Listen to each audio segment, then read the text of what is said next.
Lijep pozdrav svima i dobrodošli na moj Jubitov kanal. Evo mogu mi malo nogometno pričat, pošto je Dinamo pobjedio ne baš jako protivnika, ali opet dobro dođe za dizanje pouzdanja momčadi. Nego rađe bi ja malo o Samiru koji danas nije igrao, kao ozlijeđeni i tak to, pa ga neće biti u kadru neko vrijeme.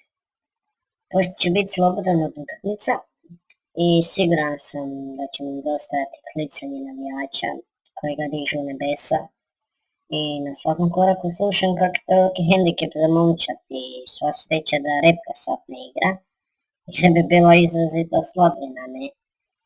Mislim, može se mislit naravno. Ozljeda ga sigurno neće spriječiti da banči po noći, pa bi mogao on i malo zapjevati. Recimo da bi to ovako moglo zvučiti kad bi nam Samir počeo popevati.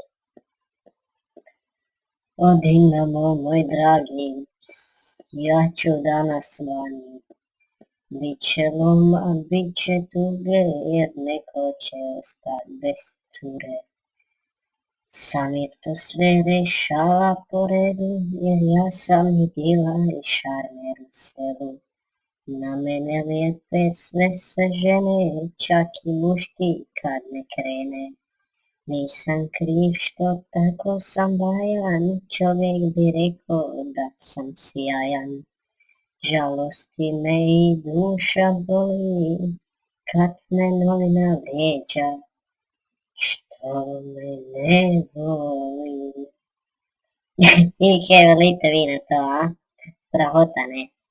Ako imate vi kakvu pjesmicu koju bi on mogao pjevati, slobodno to podijelite s nama.